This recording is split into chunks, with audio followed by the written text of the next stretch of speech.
देखो आज हम लोग चार्ज की प्रॉपर्टी की, जो चार्ज की हम कई सारी प्रॉपर्टी पढ़ते हैं उसमें से दो इंपॉर्टेंट टर्म के बारे में पढ़ना शुरू करेंगे। आपको कई जगह पे इसमें कंफ्यूजन होता होगा, तो वो सारे कंफ्यूजन आपके इस छोटी छोटी वीडियोस में बिल्कुल क्लियर हो जाएंगे। देखो सबसे पहला टॉपिक आज हम लोग पढ़ने वाले हैं, चार्ज इज कंजर्व्ड।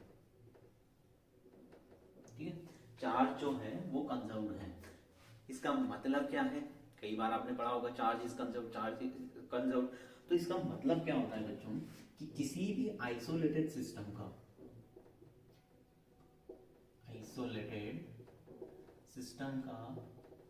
चार्ज क्या होता है? कंजर्व्ड होता है। ठीक है, किसी भी आइसोलेटेड सिस्टम का चार्ज जो होता है वो कंजर्व्ड होता है। वो भी कौन सा चार्ज? Total charge. किसी भी आइसोलेटेड सिस्टम का टोटल चार्ज हमेशा क्या रहेगा? आपके पास कंजर्व्ड रहेगा।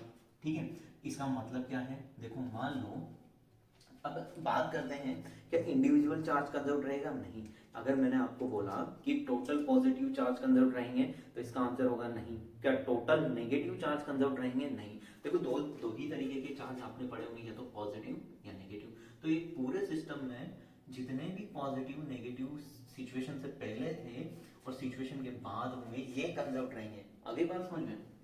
तो यहाँ पर मान लेते हैं हम लोग कि ये आपके पास एक वुडन का वुड है, या फिर इसको बोल सकते हैं वुलन, और ये प्लास्टिक है। आप सर्दियों में प्लास्टिक की चेयर पे बैठते हो, ठीक है, स्टैटिक चार्ज डेवलप्ड होता है।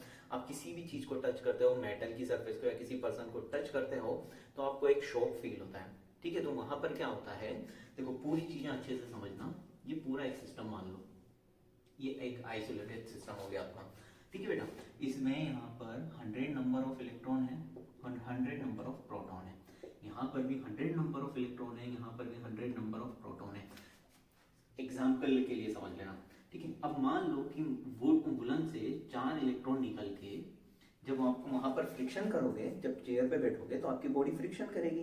देखो चार्ज कैसे डेवलप होता है आपकी बॉडी में, वो चार्ज कैसे आता है? आप चेयर पे बैठोगे, आपकी बॉडी चेयर पे फ्रिक्शन करेगी। फ्रिक्शन करने से क्या होगा? कुछ इलेक्ट्रॉन निकल के मान लो प्लास्टिक की चेयर में चले गए। ठीक है, तो यहाँ पर इलेक्ट्रॉन की डेफिशिएंसी होगी, यहाँ पर इलेक्ट्रॉन बहुत ज्यादा हो गए, तो यहाँ पर इलेक्ट्रॉन हो गए 104 और यहाँ पर इलेक्ट्रॉन कितने हो गए? 96। पहले इसके टोटल चार्ज कितने थे? 200, और इसका कितना था? 200। टोटल चार्ज पूरे आइसोलेटेड सिस्टम का टोटल चार्ज पहले कितना था? 400। ठीक है, अब सिचुएशन के बाद जब इलेक्ट्रॉन ट्रांसफर हो गए तो उसके बाद इसमें बेटा कितने इलेक्ट्रॉन है? 96, और प्रोटॉन कितने हैं? 100। तो इसका हो गया 196। अब इसमें कितने हैं? 104 इलेक्ट्रॉन, और इसमें 104 प्रोटॉन, तो कितना हो गया? 204। फिर भी टोटल सिस्टम का चार्ज कितना हो गया आपके पास? कांस्टेंट है। तो पूरे सिस्टम का, आइसोलेटेड सिस्टम का टोटल चार्ज कंजर्व्ड होगा। टोटल पॉजिटिव या टोटल नेगेटिव कंजर्व नहीं होता है। देखो टोटल पॉजिटिव हो भी सकता है कंजर्व, नहीं भी हो सकता। यहाँ पर टोटल नेगेटिव कंजर्व नहीं है, टोटल पॉजिटिव चार्ज यहाँ पर कंजर्व है। तो देखो ये किसी भी आइसोलेटेड सिस्टम का टोटल पॉजिटिव चार्ज कंजर्व होता है या नहीं होता है, ये नहीं लिखेंगे हम लोग। सिस्टम में जो भी डेफिनेशन पढ़ते हैं, चार्ज इज कंजर्व, उसका मतलब क्या होता है कि इस पूरे सिस्टम का चार्ज क्या होगा? आपके पास कांस्टेंट होगा। ठीक है, देखो मान लो कि ये जो एक ऑब्जेक्ट है इसका 10 कूलम चार्ज है, ये दूसरा आइसोलेटेड सिस्टम है, इसमें मैंने यहाँ पर 10 कूलम और प्लस 20 कूलम लिख दिया, और तीसरा आइसोलेटेड सिस्टम ले लिया मैंने यहाँ पर माइनस का 5 कूलम और प्लस का 15 कूलम। अब देखो एक चीज बताओ बेटा, टोटल चार्ज इसका भी कितना है? 10 कूलम। टोटल इसका भी कितना है? 10। टोटल इसका भी कितना है? 10। लेकिन देखो पॉजिटिव नेगेटिव चार्ज में चेंजेस आ रहे हैं।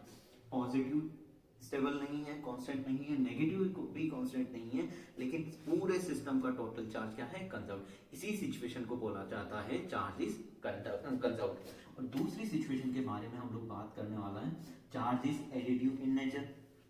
देखो एडिटिव नेचर का मतलब क्या होता है? चार्ज हमेशा ऐड होंगे। देखो यहाँ पर क्या है? 15 कूलम। इस मान लो ये पूरा सिस्टम दे दिया आपको, इसमें -5 coulomb plus 3 coulomb -2 coulomb plus का 10 कूलम माइनस का 5 कूलम माइनस का 1 कूलम प्लस का 6 कूलम। ये पूरे सिस्टम का आपको चार्ज दे दिया, पूरा आइसोलेटेड सिस्टम है। ठीक है, तो इसका चार्ज आपको पूछा गया, बताओ इस पूरे सिस्टम का चार्ज क्या है? तो आप क्या करोगे? इस सारे चार्ज को क्या कर दोगे? ऐड कर दोगे। तो इसी सिचुएशन को बोला जाता है charge is additive in nature. देखो कैसे करोगे, यहाँ पर लिखा आपने प्लस का 3 कूलम, इसको लिखो प्लस माइनस का 5 कूलम प्लस माइनस का 2 coulomb plus 10 coulomb plus minus का 5 कूलम प्लस 6 कूलम, ठीक है, प्लस माइनस का 1 कूलम। ये सारे चार्ज को आपने ऐड कर दिया तो क्यू नेट क्या निकलेगा आएगा आपके पास पूरे सिस्टम का। देखो 3, 10, 13 और 6, 19। 19 में से 5, 7 और 12 और 13 माइनस कर दो तो कितना बचा आपके पास 6। तो 6 कूलम चार्ज यहाँ पर पूरे सिस्टम का टोटल चार्ज होगा, ठीक है। तो इसी सिचुएशन को बोला जाता है charge is additive in nature. और इस सिचुएशन में हम लोग जहां पर भी बोलेंगे पूरे सिस्टम का चार्ज क्या होता है, या फिर और अच्छे से बोल सकते हैं किसी भी आइसोलेटेड सिस्टम का चार्ज हमेशा क्या रहेगा, कंजर्व रहेगा, ठीक है बच्चों।